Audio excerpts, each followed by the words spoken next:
Yo, yo, yo, what is up, party people? Welcome to another episode of Thrive and Dive. Thriving in life as we dive into deeper conversations. And I'm joined here today by a very special friend, the one and only Timothy Shaner. Well, a little bit of context for you guys, Thrive and Divers, because you've probably never seen Tim Shaner before. He is a popular dude amongst the world of sports, the world of ministry, and definitely kind of almost like a celebrity here in Vero Beach. Or your dad's a celebrity. Yeah, Shout out to Mark Shaner.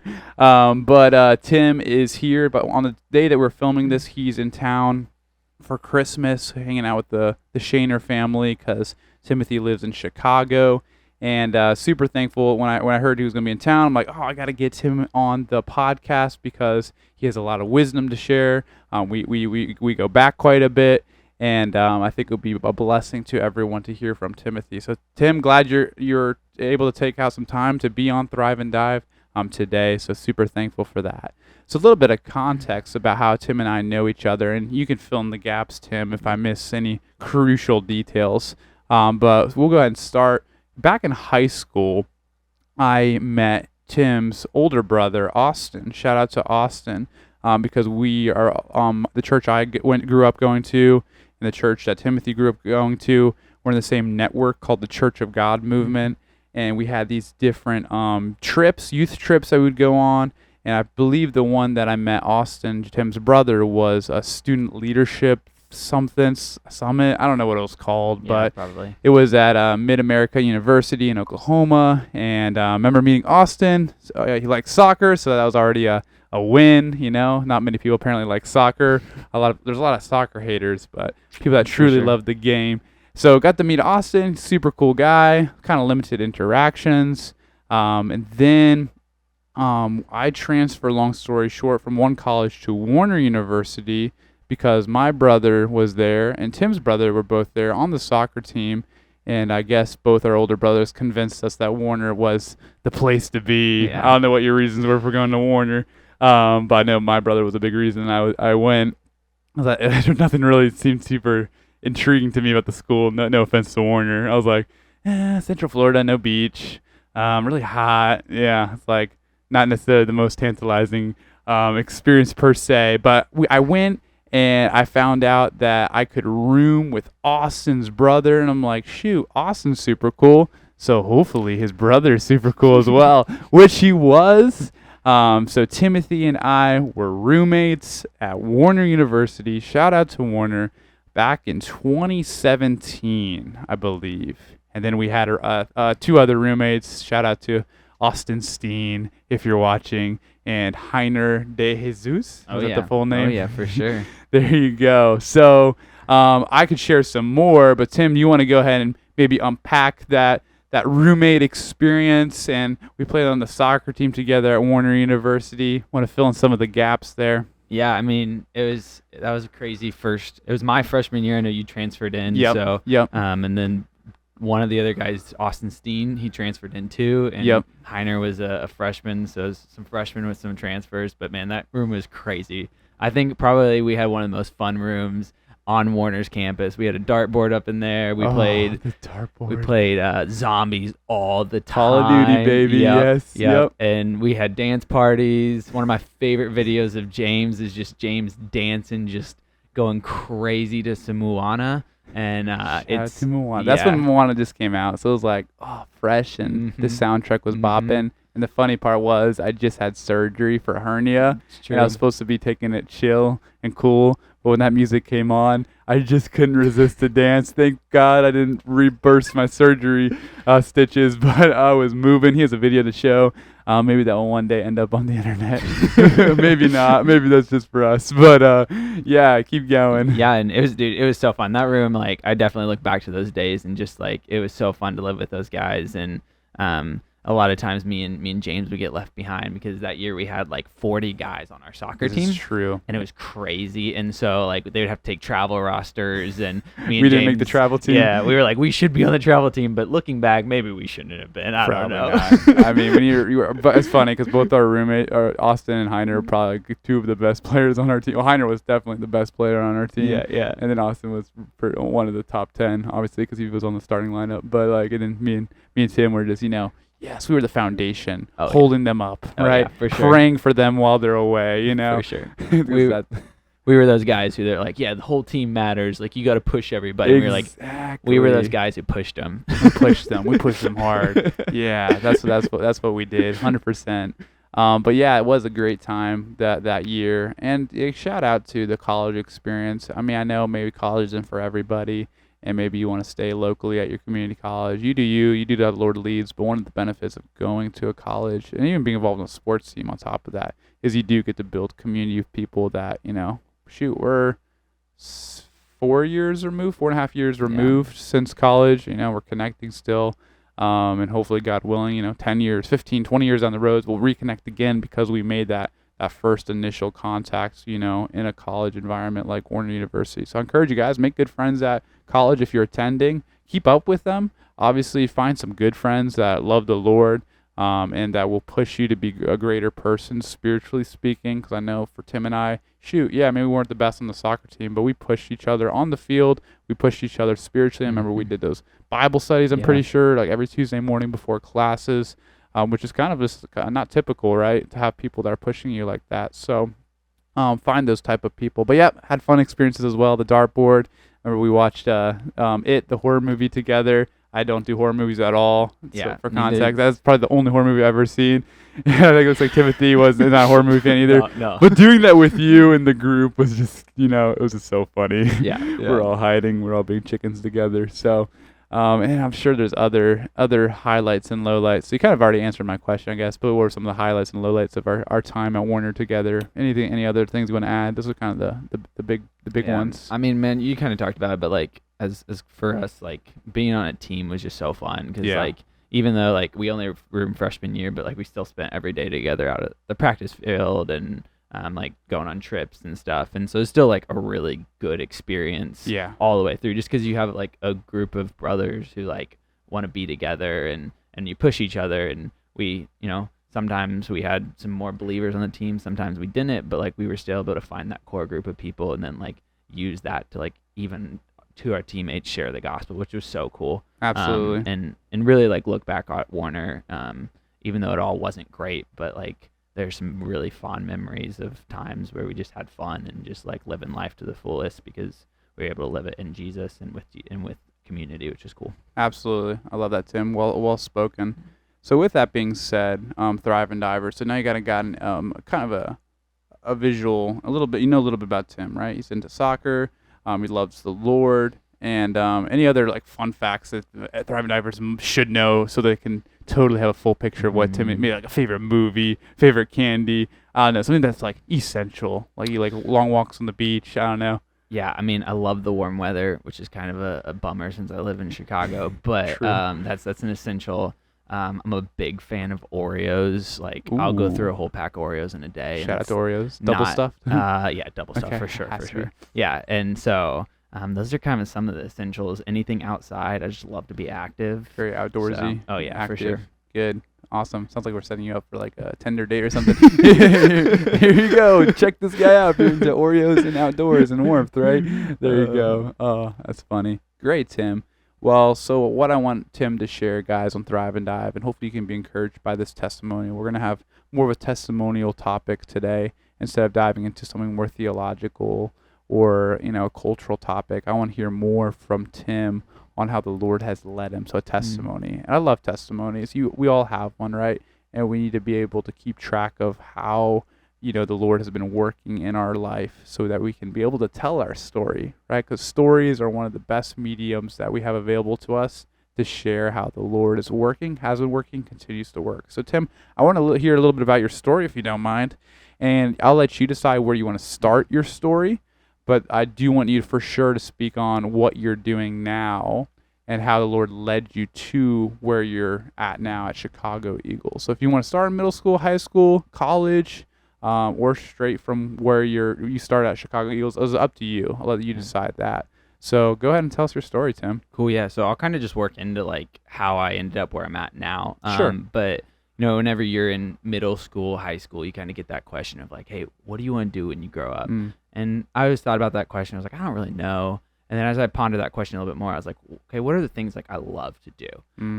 What are the things I really love and God's put like a passion on my heart for? And I quickly realized that like it was sports, Jesus, and kids. And those are really like the three things that like I just like whenever I'm engaged with those different areas, I love it. And so I was like, okay, is there like a way that I can put those three things together? Right. And really like feel like this is what God's called me to. And so I was super fortunate. My dad was a youth pastor my whole life. And so some guys at our church, actually my brother and a couple other guys, ended up starting a sports ministry at our church. Wow. And using basketball to connect with the kids from the neighborhood around our church. And so I was in middle school at the time, and I was like, sweet, like I just kind of follow my brother around because he's a pretty cool guy. And I was like, hey, that's cool. Like he's doing He's it. all right. Like, Yeah. yeah. And so like, and then I got to like kind of see like, oh wow, like this is cool. Like kids love to just be active, love to play sports, and like let's use this to like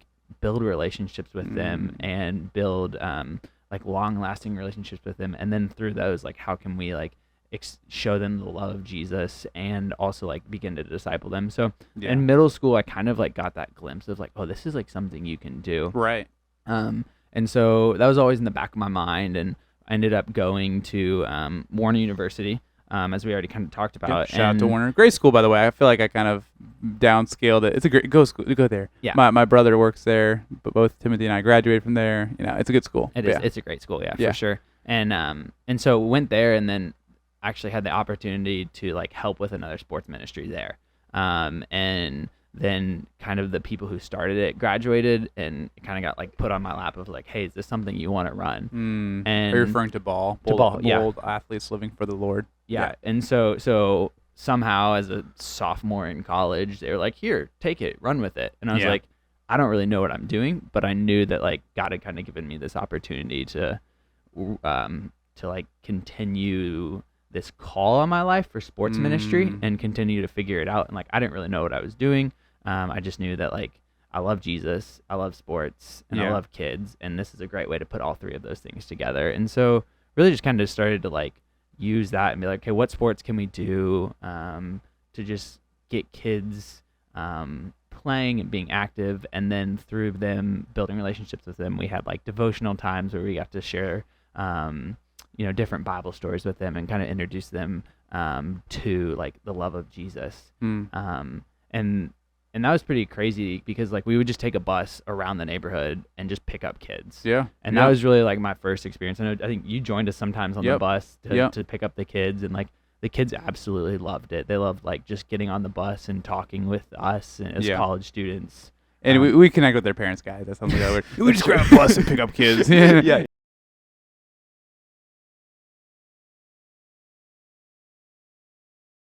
Is sports ministry, Yeah. And getting to use that. And then even as I played on our team, like there were some believers, but there were also some non-believers. And so then that also is like, okay, how do I'm doing this ministry with these kids, but like also I have another platform where me and my teammates who are believers can share like love of Jesus with our teammates.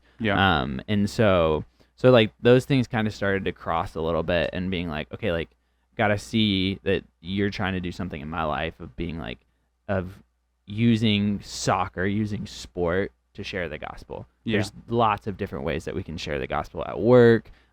If you call to be a pastor, all called to go overseas and do missions. Like there's so many ways that like everybody has the opportunity day in and day out to share the gospel and share like what Jesus has done for them. And for me, the call in my life was like, use this game that you love to do that. Which is really cool. And then I, in college, got the opportunity to go to Chicago for a summer for 8 weeks and learn a little bit more about sports ministry and what it means. And so that's kind of where like soccer ministry and the Chicago Eagles came into my life. I'd known about them. We had a mentor of ours who had worked for them, knew who they were, but really didn't know what they were all about. And so I went up to Chicago in between my sophomore and junior year of college and did this program. It's called Summer Academy. And it was 8 weeks. We went 2 weeks to Brazil. We did 5 camps in the Chicago land for like elementary and middle schoolers. And we were like the coaches, and we Yeah. had a halftime, and we shared devotionals with them and shared Bible stories with them. And then we also played, and it was college soccer players from all over the country who were believers. Mm. And I never experienced being a part of a team who everybody loved Jesus. Wow. And that was like my first really like experience of like true Christian community, a body of believers like running towards the same goal and being being discipled, and then also getting to like pour the love of Jesus into like our campers. And I kind of like left that experience of like, whoa, like this is what God has prepared me for. These are the people, this is the type of ministry like I want to do. And so I went back to school, and I tried to convince my parents to let me drop out of school and move straight up to Chicago and just like start working with them. My parents were like, no, like stay in school. So if you're thinking about it, I definitely highly recommend staying in school. There you go. It's worth it. Get those stepping stones, as those foundations. Right. Yeah, for sure. And so, but began to see like, okay, this is what God's calling me to, is like sports ministry, and specifically soccer ministry. And then kind of as I began to like come towards graduation, I was like, hey, like if this is what God's calling me to, I want to go somewhere where I can be trained, I can be taught, I can sit at the feet of people who have been doing this for a really long time. And that was Chicago for me. Yeah. There were some really wise people who had been doing ministry for a really long time, who was like, if I just sit at their feet and kind of just understand what they've been doing and learn from them, it will be just like really worth my time. Yeah. Cool. I've got a couple questions, Okay, but sweet. first I want to commentate on something Tim said that I think is super important. I've said this before on Thrive and Dive, but I think it's worth repeating. So Tim has shared, the Lord was kind of birthing in him a passion for athletics, and he's a committed disciple of God who recognizes the Great Commission, right? Go and make disciples of all the nations, teaching them, baptizing them. That's our commission. If you're a believer, that's your responsibility. That's why you're here on this earth. Well, first be in a relationship with God, but then get everybody on board as well. And he shared that, in that passage that Jesus says, go make disciples, he doesn't say how to make them. What's the methods you use? I think he gives us that freedom to walk in our giftings and passions and let that how be specific and specialized to each believer, right? Obviously, the Bible needs to be the foundation. You need to teach from Scripture. But like the vehicle that takes the Bible to the people could be very specialized in God's principle of God's principle of individuality is what we call it, right? So for Tim, his passion is sports, working with kids. So that's what so when we talk about calling, I've shared this multiple times on Thrive and Dive, right? Find your spiritual giftings, find your passions, find your personality, and they kind of all merge together into this is what the Lord has for you. So Tim has the passion of soccer, working with kids. That kind of goes with his personality, right? He's more social, extroverted. Even if he is introverted, I think he is actually more introverted. I think we talked about how we're all introverts. Sure. Yeah. But regardless, he's a good people person, right? And then his giftings, I'm assuming, I don't know your spiritual gifts, but I assume it's like teaching, shepherding, things of that nature, maybe service even. And those align to where, you know what?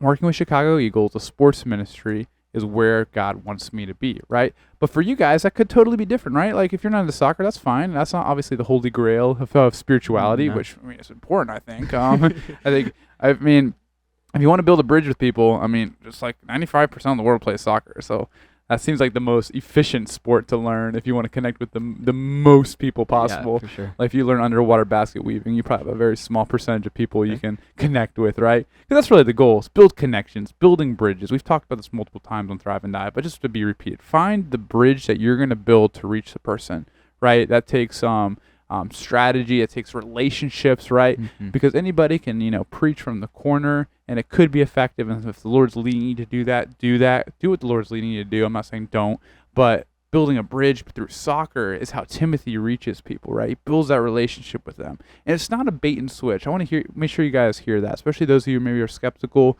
and are not believers. Like, you're just drawing us in to play soccer just so you can preach the gospel.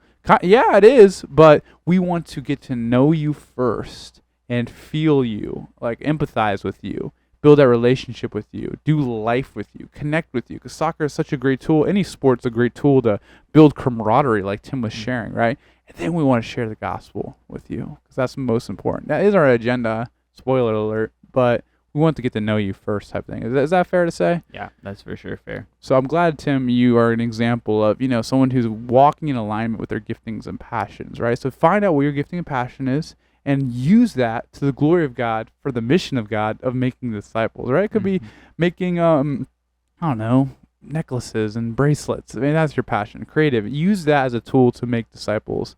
It might be working with IT or, I don't know, marketing. Use that to make disciples, right?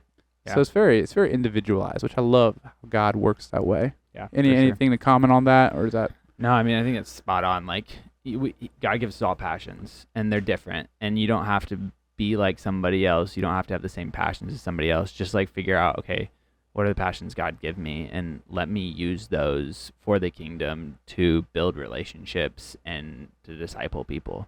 Yeah. Because really, like at the end of the day, it's all about people, and it's all about just going and sharing the gospel with the people that are in your circle that you have a relationship with. That's good.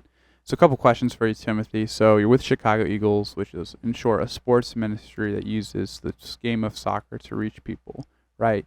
You live off of support raising. If you guys aren't familiar with that, he's a missionary. You're a missionary, right? You rely on people to donate, to give from the obedience of the Lord in their heart, their generosity, right? Yeah.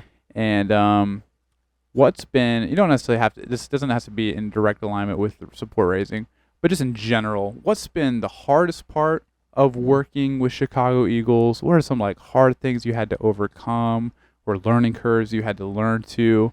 And then we'll follow that up with what's been some of the highlights, like this is so worth it type moment. So let's start, let's start with the negative. What's some obstacles you had to overcome?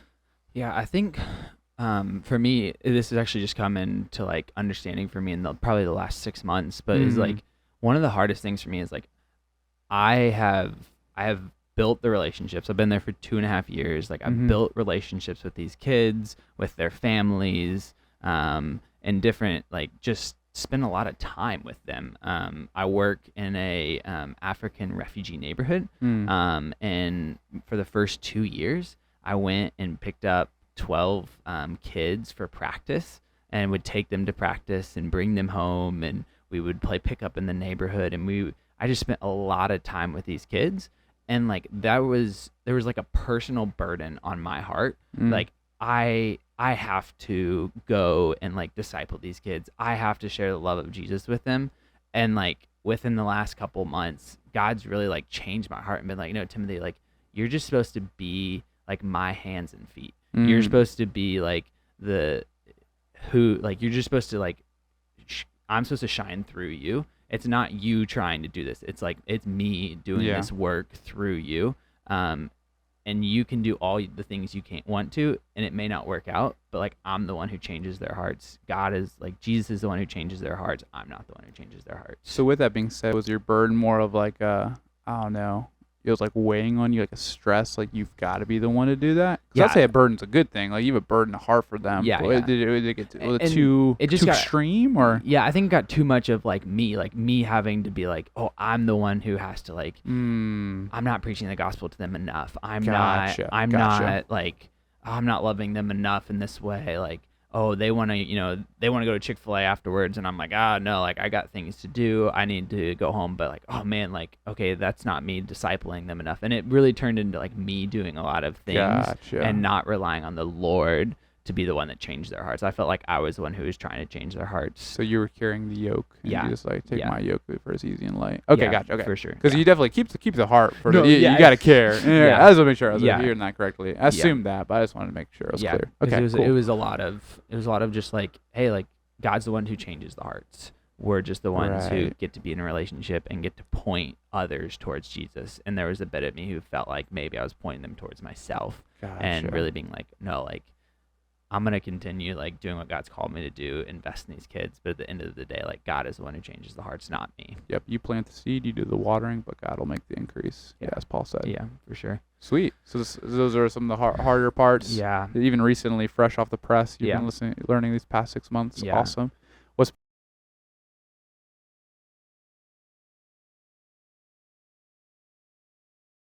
I mean, you've already shared how this is your wheelhouse, right? You've learned since middle school. But what are some of those like, I don't know, if you're going to share with somebody a God at work moment, what's something you would share? Yeah, I think like on the flip side is like the relationship piece of it. Like I've really felt like now I'm starting to build relationships. So I coach a part of our ministry. We have a club team, Mm. and so I coach two club teams, and like the relationships that are built out of that are super special. I've begun to start to like disciple a couple guys and meet with them every week, and like they want to like read scripture and they want to be like diving into like what God has for them, and it's super special to be a part of that and be like, yeah, like this is awesome, like I want to meet with you guys, I want to hang out with you guys and like help you understand like what Jesus is calling you guys to.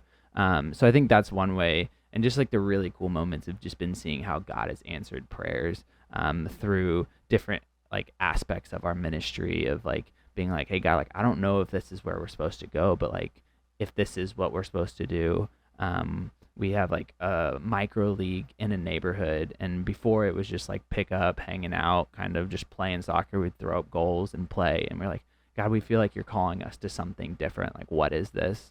And then God very clearly answered it and said, hey, like we want you to bring people from outside of the community into the community, and the kids in the community to like play together and have a better understanding of like who is Jesus, but like who is our neighbor, and kind of cross socioeconomical backgrounds, race backgrounds, different kind of that, and be just playing together, being kids in a space where they can play. So just seeing God answer a lot of prayers, and then also giving opportunities to continue discipling, which has been really, those would be like the highlights for me over the past 2 years.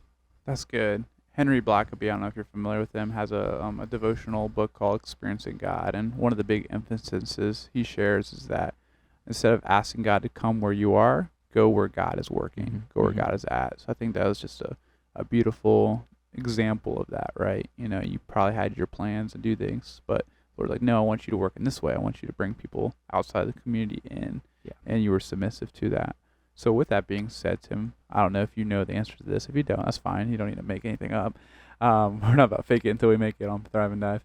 But what do you think is the next season the Lord has for you at the Chicago Eagles? Where do you think the Lord is working and he wants you to join him? Or maybe you're still figuring that out. What do you think in terms of vision, next 2 to 4 years? I don't know how long the Lord's going to have you in Chicago. I don't even know what your personal kind of plans are in terms of timeline.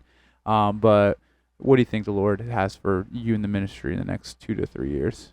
Yeah, I would say like personal timeline, like for me, this was just a decision I made, I guess, in high school. Was kind of just like, hey God, like I trust you enough that like wherever you want me, I'll go, and Yeah. and you get to guide. So I'd say like for the time God has me in Chicago, no idea how long that is. Yeah. But still have like plans to do things in Chicago, and plans to like continue growing the ministry that we're doing. And if I get to be a part of that, awesome. If I don't, and God's still going to do things that really cool too. So timeline, I have no idea.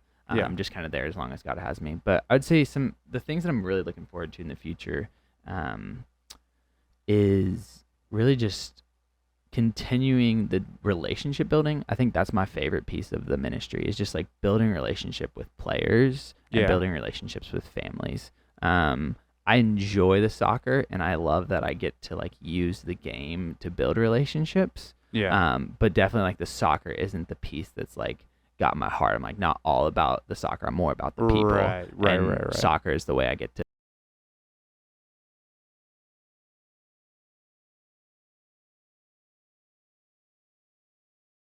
I would say in high school it was all about the soccer, and the people were kind of the other aspect. So, but I would say going forward, really just building relationships with people, Yeah. with players, with families, even like with churches, and Mm. empowering the local body of Christ to be like, hey, there's this opportunity to use soccer, other sports, basketball, baseball. Just there's an opportunity to use sports to reach the people in your community, the Yeah. people around you, and really empower the local body of believers to like use the sport to build relationships and bring people into their community. So I'd say that's probably one of the things I'm most excited about, is like getting the local body of believers involved in what we're doing in Chicago.